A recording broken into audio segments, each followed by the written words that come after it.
Bonsoir à toutes et à tous. Merci de prendre à nouveau le rendez-vous hebdomadaire de votre émission préférée Info Hebdo. Pour ce numéro, une rubrique à savoir le décryptage dans lequel nous allons décrypter cette actualité relative à la vie des partis politiques au Bénin qui traversent une période de crise. Nous avons également parlé de la désignation d'un mandataire pour la gestion du port autonome de Cotonou. Nous finirons par la 4e mission d'audit dépêchée à la mairie de Cotonou pour auditer la gestion du maire Léadi Vignano-Soglo. Sans plus tarder, entamons cette randonnée informative avec la rubrique du décryptage.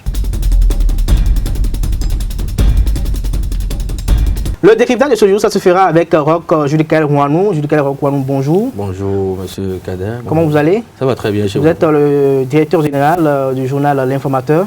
Oui, c'est vrai. Merci d'avoir accepté notre invitation. Merci. En face de vous, vous serez opposé par Raoul Oussounou. Raoul Oussounou, bonjour. Bonjour. Vous êtes le DG du quotidien Nord-Sud Quotidien. Non, je suis directeur de publication. Le directeur de publication, pardonnez. Alors ensemble, nous allons décrypter en fait l'actualité politique nationale. Nous constatons aujourd'hui que les partis politiques subissent ou traversent une période de crise. C'est le cas à la Renaissance du Bénin, c'est le cas au niveau du PSD. Alors Raoul, quelle lecture faites-vous de cette situation? Je crois que c'est dans l'ordre normal des choses après une élection. Vous n'allez pas sans savoir, ce n'est pas la première des choses, c'est pas la première fois que ça se passe ainsi au Bénin. D'abord, après une élection où les partis politiques ont échoué, ils n'ont pas pu sortir un président élu de leur rang. Je crois que c'est normal que ce qui se passe actuellement se passe au niveau des partis politiques. Donc, moi je disais, je faisais partie de ceux qui pensent que cette élection allait consacrer la mort du système partisan aux Béninois. Je crois que c'est ça qui se joue aujourd'hui. Donc, vous n'êtes pas sans savoir, après les élections, ce n'est pas seulement au niveau des partis politiques, vous avez vu, après les élections, juste, il y a eu cette vague de destitution de maires. C'est dans l'ordre normal après une élection. Il y a une recomposition de la classe politique et que les choses tournent telles ça se tourne aujourd'hui. Alors, Judicaël Roch, Raoul trouvait tout à l'heure qu'il est légitime quand même qu'après, comme on appelle une alternance au pouvoir, il est légitime quand même que la classe politique se recompose. Est-ce que vous êtes d'avis? Bon, oui, mais pas totalement. Je suis d'accord qu'après une élection, qu'il y ait un certain chamboulement, il y a un certain bouleversement au niveau des partis politiques, mais pas jusqu'à ce que nous sommes en train de voir. C'est vrai, chamboulement du point de vue des démissions peut-être, des départs vers l'autre, ou soit des reclassements, mais jusqu'à ce que la crise s'enlise, jusqu'à ce que les gens aillent vouloir prendre le parti, jusqu'à ce que nous allons... Là, vous faites allusion à la Renaissance du Bénin. Bon, à la Renaissance du Bénin, peut-être où nous allions probablement vers un monstre de tête, où le parti, si les gens n'y prennent garde, sera forcément divisé. Nous allons assister à un parti où il y aura des membres El Bada et autres, et puis il y aura des membres peut-être Léadi Vignano-Soglo ou de la famille Soglo. Alors Raoul, comment percevez-vous cette crise alors à la Renaissance du Bénin, puisque Roch l'a évoqué? Je crois que la crise à la Renaissance du Bénin n'a qu'un seul nom, ça s'appelle Léadi, qui en est Léadi Soglo, qui en est... L'instigateur, c'est ça? L'instigateur, parce que c'est du fait de son leadership répugnant qu'on assiste à cette crise aujourd'hui. Vous n'êtes pas sans savoir qu'après tout ce qui s'est passé à la Renaissance du Bénin, d'abord du parti, du choix du candidat que la Renaissance du Bénin a soutenu, vous avez suivi par exemple le chargé à la communication du parti qui dit que c'est à la télé qu'il a découvert le candidat de son parti. Donc quand ça se passe comme ça dans un parti où le président croit qu'il est le président directeur général, le PDG, le PCA, le président du conseil d'administration du parti, je crois qu'il s'en va. Mais nous savons au Bénin, nous savons comment les partis politiques fonctionnent aujourd'hui au Bénin. Oui, mais c'est toujours le leader qui choisit tout de façon unilatérale. C'est vrai que le problème n'est pas seulement un problème de la RB, mais je pense que c'est un arrière, c'est les relents des chantiers inachevés de la conférence nationale, parce que la conférence nationale n'a pas pu régler la question du système partisan. On aurait pu par exemple régler la question du financement des partis politiques. On n'assiste pas plus à un parti qu'on appelle le parti des Soglo, le parti de Adrien Ongwedi. Il y a même plus, il y a pire aujourd'hui. Il y a des partis qui portent des noms de leur président, Réseau Atao, il y a Alliance ABT, même si ils trouvent des dénominations qui ne sont pas forcément leur nom. Moi je crois que c'est dangereux. C'est dangereux. Le parti des Soglo, ça va disparaître avec les Soglo. Peut-être ça va finir avec Léadi ou bien avec sa descendance. Le parti de Amounsou va disparaître avec Amounsou et vous le voyez aujourd'hui. Je crois que c'est très dangereux. Donc, ce qui se passe aujourd'hui à la RB n'a qu'un seul nom, c'est le leadership de Léadi qui est contesté. Je crois que comme ça, il devrait faire une introspection et demander qu'est-ce qui n'a pas marché. Alors, Jules Kael, aujourd'hui, les gens voient quand même la main de l'exécutif dans ce qui est, comment on appelle, de la crise qu'on observe aujourd'hui au niveau des partis politiques. Est-ce que vous pensez, ceux qui pensent qu'il faut forcément une recomposition politique pour quand même une facilitation des actions gouvernementales? Écoutez, je viens de le dire tout à l'heure, ce n'est pas forcé qu'il faut une recomposition. Mais tout citoyen devrait s'attendre à ça. Après une élection où les partis politiques... Est-ce qu'un régime qui ne veut pas, comment on appelle, les actions propagandistes doit quand même vouloir quand même qu'on le soutienne? Ce n'est pas forcément que le régime, ce n'est pas forcément si le régime veut des actions propagandistes qu'il va vouloir du soutien. Parce que le soutien se passe dans le peuple. Dès que vous êtes en train de faire quelque chose de bien pour quelqu'un, il faut quand même que la personne le sache. Il ne faut pas le faire pour dire, bon, s'il veut le savoir, il va le savoir. Non. Le langage de la communication, c'est universel. Même dans la Bible, on dit au commencement était le verbe. Vous ne pouvez pas faire quelque chose à quelqu'un sans que la personne le sache. On ne peut pas faire le bonheur de quelqu'un sans que la personne soit au courant. Donc, ce n'est pas forcément que le pouvoir veut d'une action propagandiste ou pas. Il va vouloir compter sur ses partis politiques pour qu'on ait peut-être déclaré ou bien aller enseigner dans les hameaux, même les plus reculés, ce qu'il est en train de faire pour le bonheur de la population.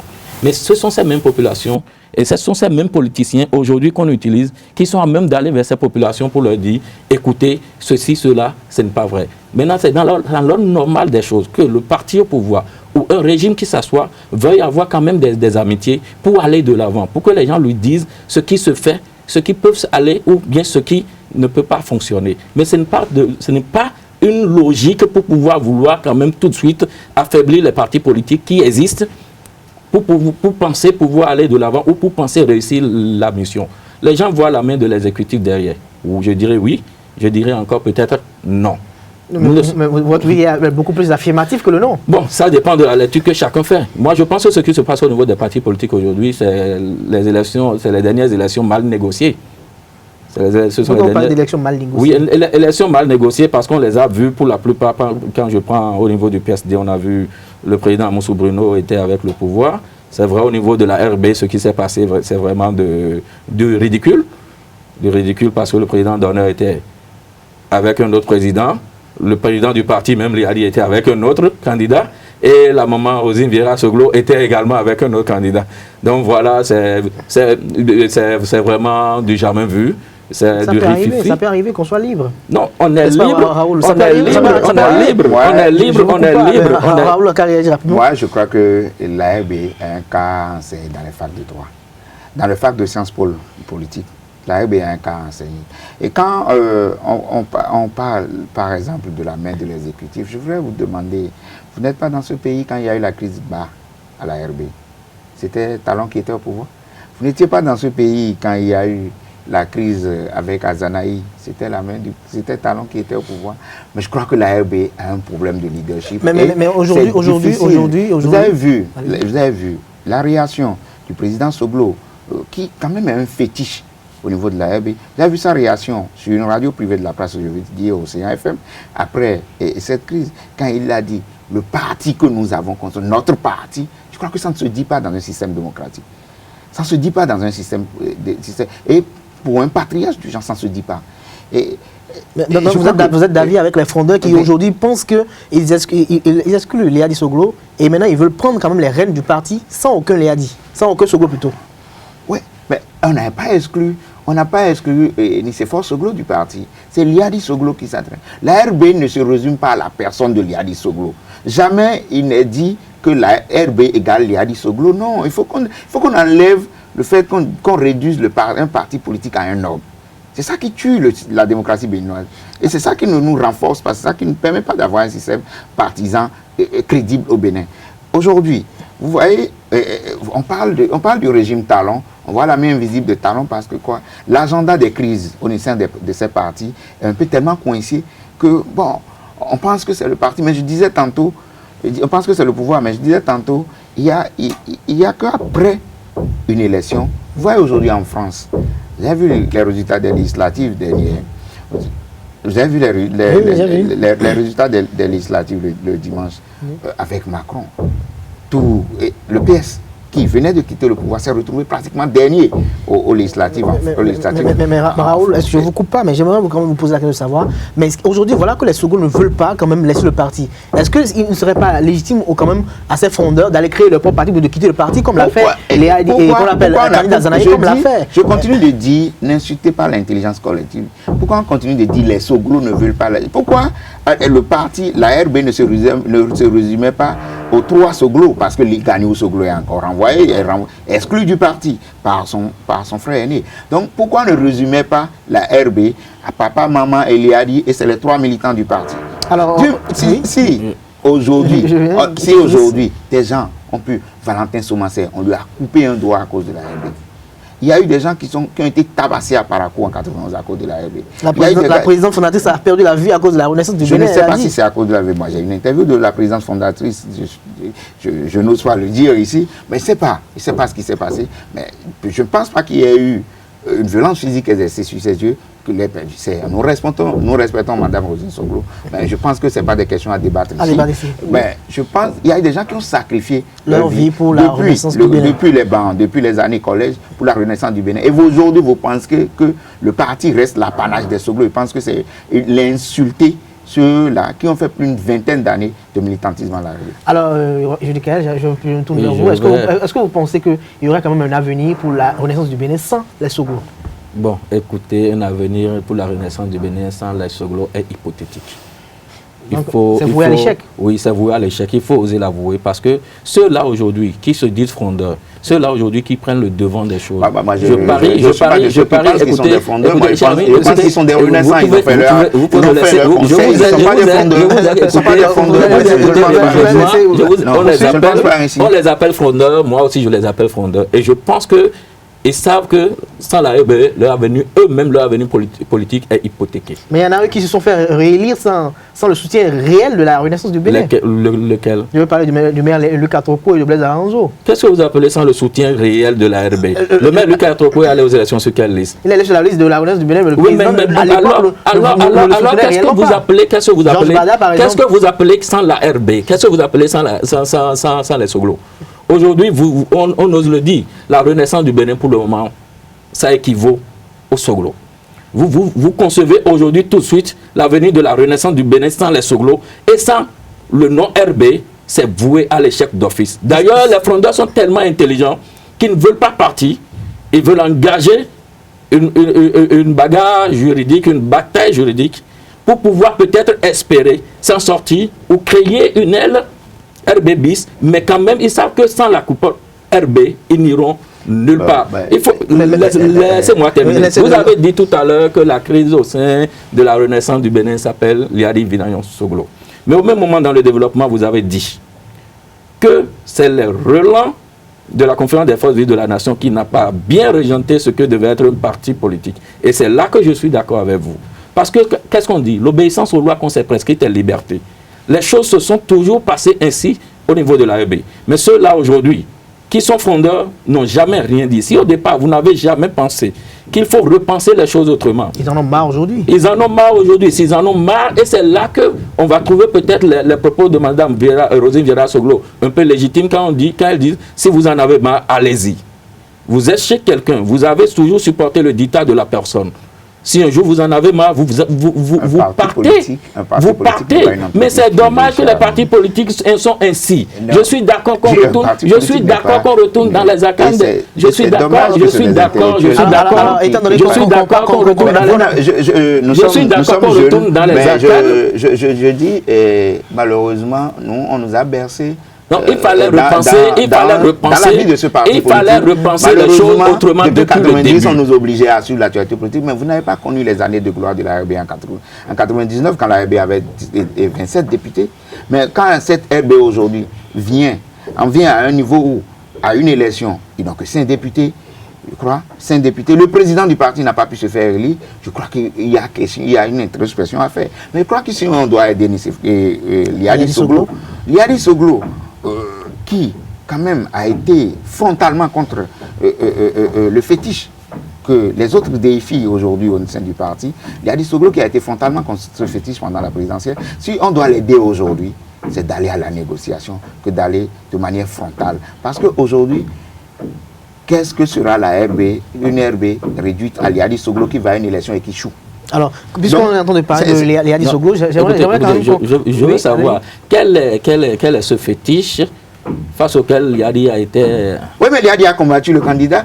Bon, je ne veux même pas savoir... Est-ce à dire que vous êtes en train de dire qu'il y a vraiment la main invisible? Non, Liadi a combattu le candidat du président d'honneur de la RB. C'est ça que c'est le président d'honneur que vous appelez fétiche. Moi, je ne sais pas si le président d'honneur a soutenu Patrice Talon pendant la présidentielle. Il l'a soutenu. Je ne sais pas. Je ne sais pas si vous en avez eu les preuves. Je ne sais pas là où vous avez vu la déclaration. Mais le président Soglo lui-même l'a dit. Le président Soglo lui-même l'a dit. Il a même fait. Le président Soglo, son candidat s'appelait tout sauf Lionel Zinsou. Et on en était tous d'accord. Parce que dans le même temps, le président Soglo a fait, comme le disait, comme les confidences d'un candidat, le président Soglo a fait 90% de la bataille contre Lionel Zinsou. Lionel Zinsou qu'on trouvait être un filon de la France-Afrique. Et le président Soglo a fait 90% du travail contre lui. Mais je ne pense pas que le président Soglo ait soutenu de manière soutenu de manière ouverte. Le fils qui est resté à côté du père pendant la présidentielle s'appelait Gani Soglo, mais vous l'avez vu faire campagne pour à Gabon. Donc le président Soglo, je ne sais pas, il a combattu tout. Il a combattu pour tous les candidats, sauf Lionel Zinsou. Okay, je pense que c'est ça. Mais Lionel Zinsou, que soutenait le singleton Liadi Soglo. Alors, Jules Garouk, puisqu'on est en train de parler de Liadi Soglo, je pense qu'on va passer sur notre panel. Nous allons parler quand même de la 4e mission d'audit à la mairie de Cotonou en 6 mois de gestion. Est-ce que vous ne trouvez pas que c'est déjà trop? 6 mois de gestion, 4 audits. Oui. Vous-même, vous le dites. Si ce n'est pas trop, on appelle ça comment? Alors, Raoul? Moi, je pense que c'est dangereux. D'abord, je vous l'ai dit, j'aurais voulu, on n'a pas trop parlé du PSD, parce qu'on parlait des crises au sein du parti. Bon, ça va finir. Oui. Ben, je crois que quand vous gérez l'argent public et quand vous aimez gérer l'argent, on dit, il y a un adage qui dit, là où il y a deniers publics, il doit y avoir contrôle.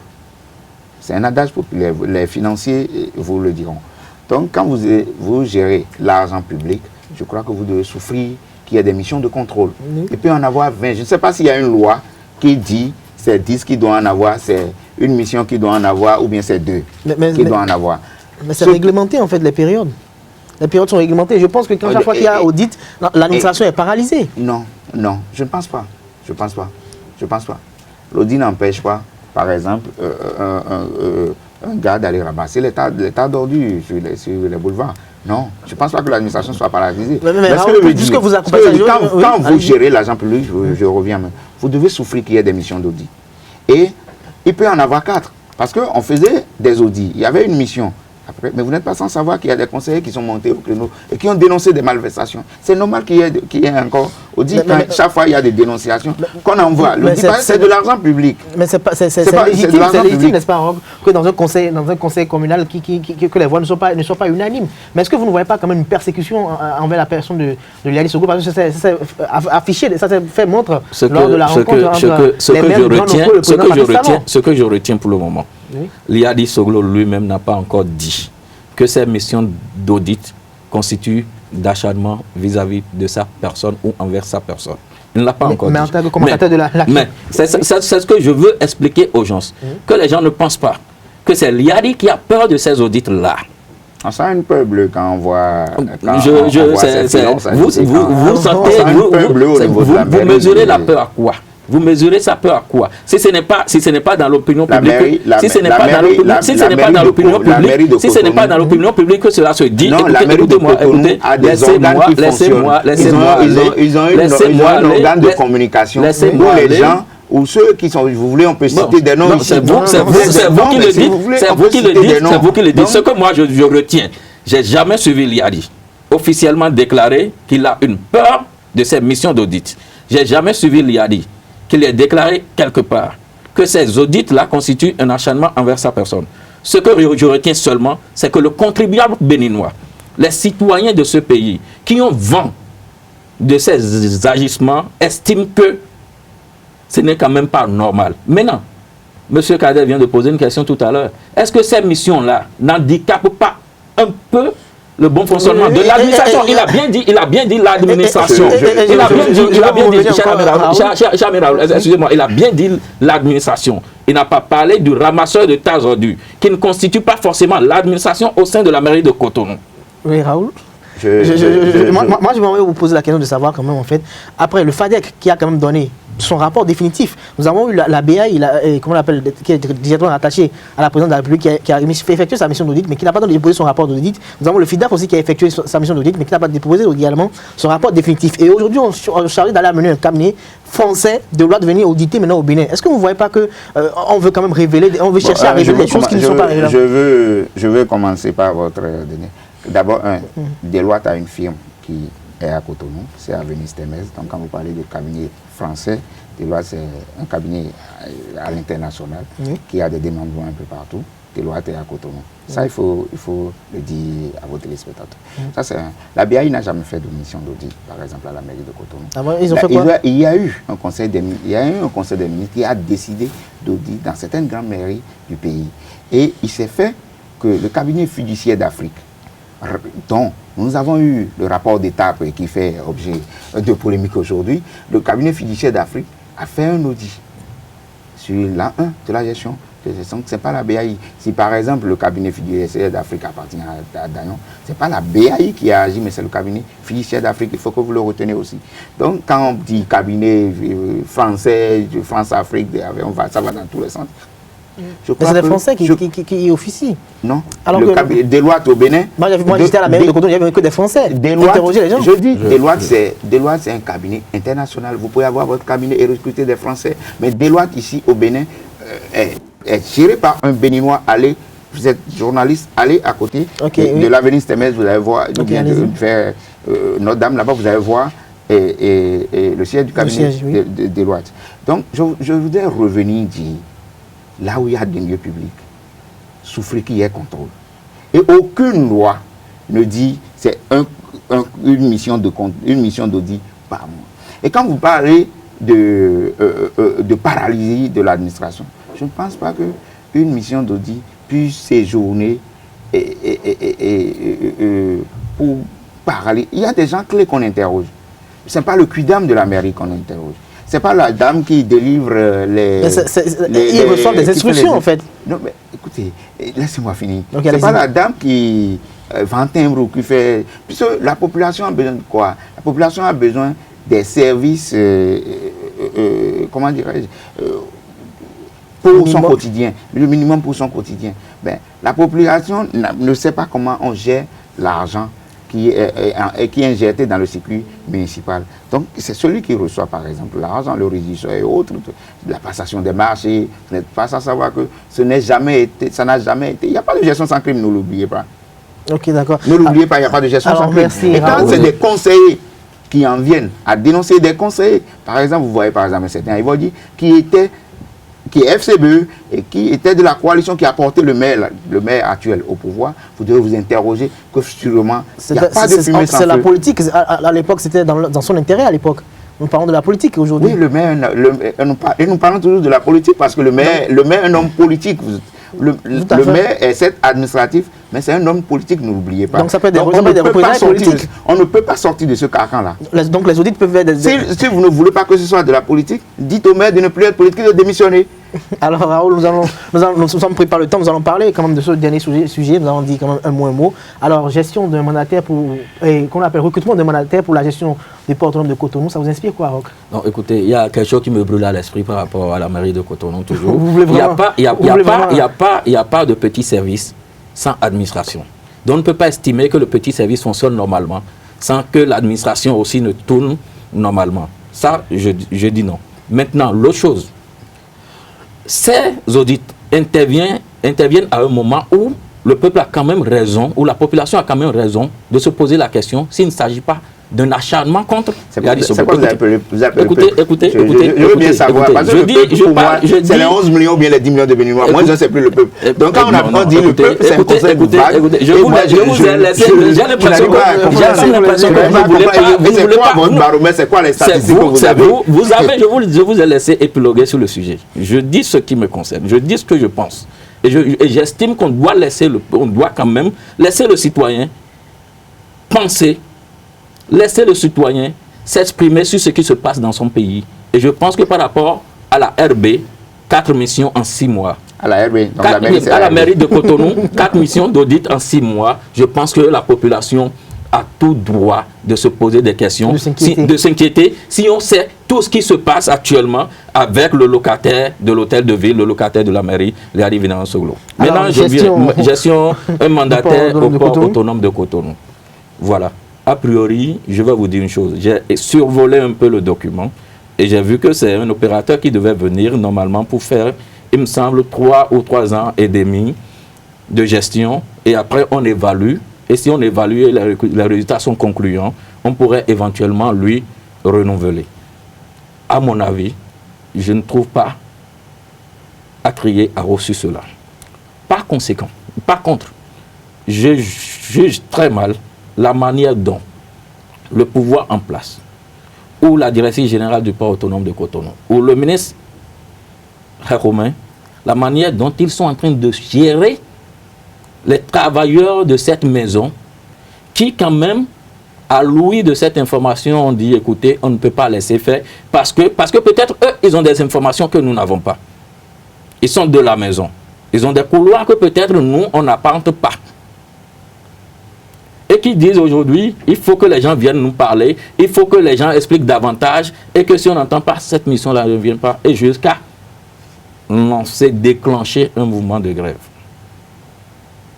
Alors, Raoul, alors gestion... Je crois que c'est un problème de communication. Nous assistons à un problème de communication. Par exemple, on ne peut pas comprendre que les syndicats aient une audience avec le ministre en charge de la gestion du port, de la plateforme portuaire Romain, la veille même du lancement de la vie, avant que le ministre ne voyage sur la Norvège.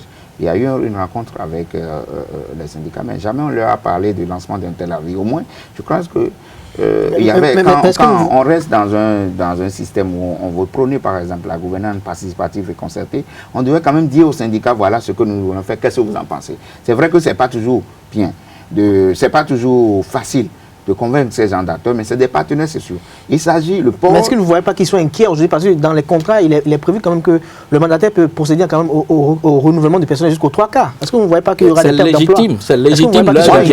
Moi, je pense d'abord, les recrutements au niveau de ces sociétés d'État, d'ailleurs, ça pose problème. Et pour la compétitivité du port, je crois qu'il fallait revoir le leadership, la gestion, le management du port autonome de Cotonou. Parce qu'on ne peut pas comprendre que, par exemple, le port de Lomé soit plus dynamique que le port de Cotonou, alors que nous sommes géographiquement bien positionnés par rapport au pays de l'Interland. Je crois qu'il faut un nouveau leadership pour ce port. Mais le problème, c'était le problème de communication. Je pense que Frère Romain doit changer de fusil d'épaule. Alors, merci à vous, Raoul Oussounou, merci à vous, Jules Roch-Bouanou. C'était un débat très houleux. Merci pour les riches échanges. Je rappelle que Raoul Oussounou est le directeur de publication du quotidien Nord-Sud et Jules Roch est le directeur général du quotidien L'Informateur. Mesdames et messieurs, c'est sur ces mots que je mets un thème à cette émission de ce jour. Merci de nous avoir suivis. On se retrouve le week-end prochain pour un autre numéro avec d'autres confrères. Agréable week-end à vous.